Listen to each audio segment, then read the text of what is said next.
పంచాయతీకి ఎక్కువ పట్టణానికి 12,000 పైన అంటే అనర్హుడు అవుతాడుగా అట్లాగే.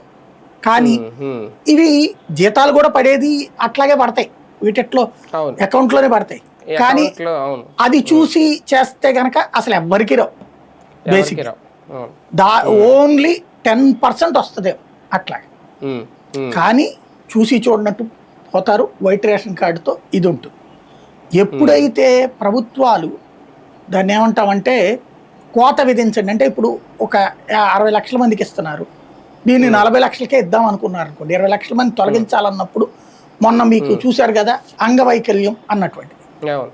అంగవైకల్యం చిన్న వైకల్యమైనా పెద్ద వైకల్యమైన వైకల్యమే కదా. దాన్ని ఏం చేశారు, ఈ స్థాయి వైకల్యం ఉంటే చాలదు, ఇంకా పెద్ద వైకల్యం ఉంటేనే ఇస్తాం. ఎందుకు 6,000 రూపాయలు 12,000 రూపాయలు వచ్చేటప్పటికి దాన్ని తగ్గించారు కదా. అట్లాగే ఇక్కడ కూడా తగ్గింపులు అలాంటి ఒక షరతు అనుకున్నప్పుడు, తగ్గించాలి అనుకున్నప్పుడు ఇవన్నీ తెస్తారు. 300 యూనిట్లు ఇవన్నీ కూడా మామూలుగా అయితే చెయ్యరు. ఇప్పుడైతే ఇంకోటి అట్లాగే చేస్తే గతంలో జగన్ టైంలో అట్లాగే ఆపగానే కొంతమందికి జనసేన తెలుగుదేశం ధర్నాలు, మళ్ళీ వైసీపీ ప్రభుత్వం దాన్ని రివ్యూ చేస్తున్నాం అని చెప్పడం, వాలంటీర్ల ద్వారా సచివాలయం ద్వారా మళ్ళీ వాళ్ళకి కంటిన్యూ చేయడం జరిగిపోయింది. ఇప్పుడు అంతే జరుగుతుంది. జరగకపోతే అది కాస్త ఒకటే గుర్తు, ఇక్కడ మీరు అస్సలు ఇవ్వకపోయినప్పుడు తిట్టుకుంటారు, వదిలేస్తారు.